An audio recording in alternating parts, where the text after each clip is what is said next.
For 5.5 years, the man who killed 2 teenage girls lived 4 blocks from the courthouse where their case sat, unsolved.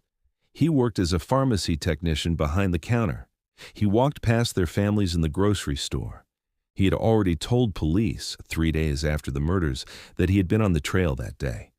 Nobody looked twice. This is the story of how a killer hid in plain sight in a town of 3,000 people, and how the answer sat buried in the case file the entire time. Delphi. Indiana is a small town of about 3,000 people, the kind of place where everyone recognizes everyone else's car, where the local diner knows your order, and where nothing violent had happened in living memory.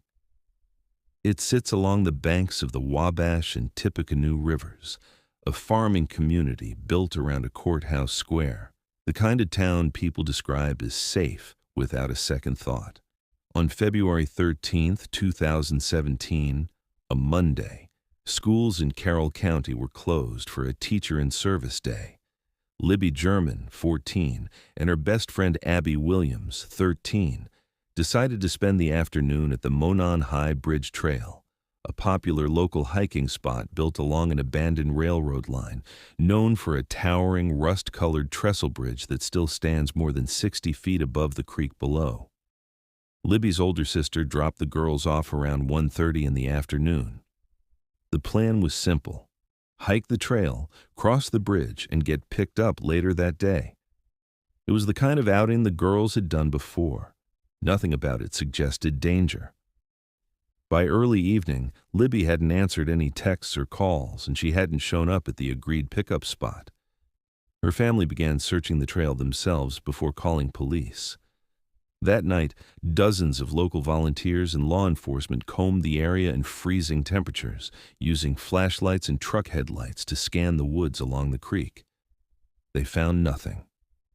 The next morning, February 14th, searchers found the bodies of both girls in a wooded area near Deer Creek, roughly half a mile from where they'd last been seen. They had been murdered. Investigators have never released the full details of the girls' injuries, and much of the crime scene information remains sealed to this day. But it was clear this was not an accident. It had happened in daylight, on a trail regularly used by dozens of local families. Before she disappeared, Libby had done something that would define the case for the next 7 years. She pulled out her phone and recorded a man walking toward them on the bridge. In the footage, a figure in a jacket and jeans can be seen moving behind the girls. An audio clip from the same recording captured his voice saying, "Guys, down the hill," apparently directing the girls off the main trail. Police released the image and audio to the public in July 2017, hoping someone would recognize him. They called him Bridge Guy. It became one of the most widely circulated pieces of evidence in modern true crime, shared across news outlets, forums, and social media for years. Despite thousands of tips and a reward that grew into the hundreds of thousands of dollars, the case went cold.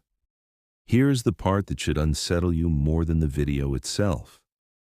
3 days after the murders, while officers canvassed the trail and the surrounding area for witnesses, a man named Richard Allen approached a conservation officer and gave a detailed statement. He'd been on the trail that day, walking for exercise between roughly 1:30 and 3:30 in the afternoon, and he told them he'd seen 3 young girls out there. It was one statement among hundreds. It was logged, filed, and set aside. Nothing about it stood out. Allen went home. He kept working. He kept living in Delphi. For the next 5.5 years, while the Bridge Guy image circulated through millions of homes and amateur investigators built entire communities dissecting a stranger's silhouette, Richard Allen was not a stranger at all. He was a familiar face behind the counter at the CVS pharmacy in town, working as a pharmacy technician blocks from the courthouse where he would eventually stand trial. He rang people up, made small talk, went home at the end of his shift. He lived among the grief he had caused, in a town small enough that everyone would have recognized him, while the rest of the country searched for a man in a photograph nobody could identify. Think about what that means practically. Delphi has one main street, one school system, a handful of churches. The families of Abby and Libby did their grocery shopping in the same stores as their daughter's killer. They drove past his house, or he drove past theirs. He clocked in year after year, while true crime forums debated pixelated screenshots of his own face and voice. Tip lines rang constantly with names of strangers, out-of-towners, drifters, anyone but the ordinary man who had already given police a detailed statement placing himself on the trail. The girls' families spent those years watching their daughters' murders debated by strangers online, never knowing the man responsible was close enough to see in person, close enough to nod to on the street. The case sat like that until 2022, when Indiana State Police reopened parts of the file and began revisiting old tips with fresh eyes, including Allen's original statement from 5 years earlier, a single line in a stack of hundreds that had never been flagged as significant. This time, it connected to something new, an unspent .40 caliber round found near the victims' bodies, which prosecutors argued had been cycled through a Sig Sauer handgun belonging to Allen. A tool mark match his defense would later dispute vigorously, pointing out the round carried no DNA tying it to him. Investigators quietly built the case for weeks before making a move, aware that if they were wrong, they would be accusing a man who had lived openly in the community for half a decade.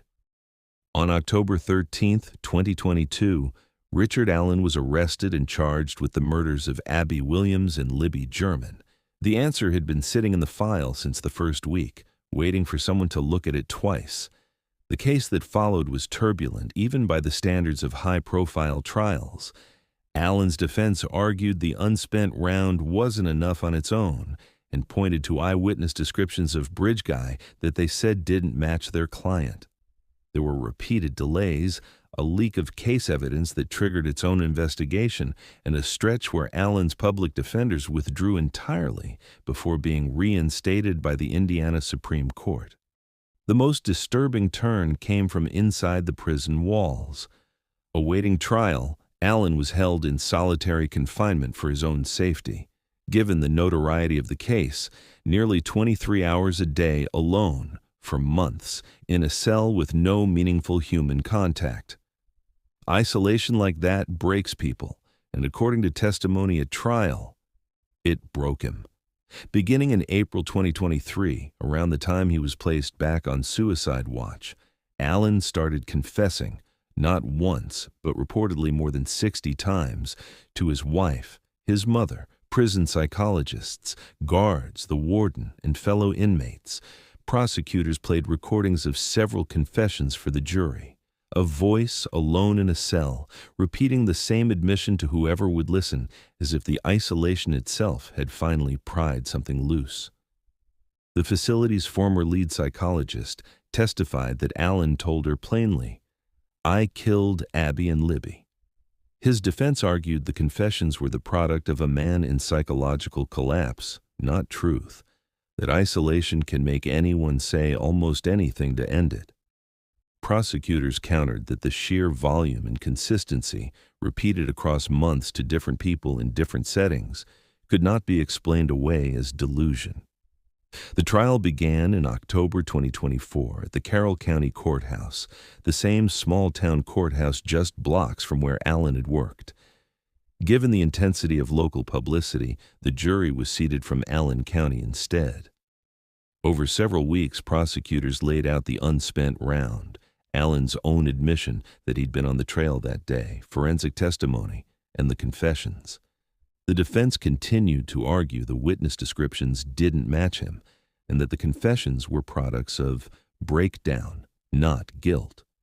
On November 11, 2024, after roughly 19 hours of deliberation, the jury found Richard Allen guilty on 2 counts of murder and 2 counts of murder while committing or attempting to commit kidnapping. He showed almost no reaction as the verdict was read.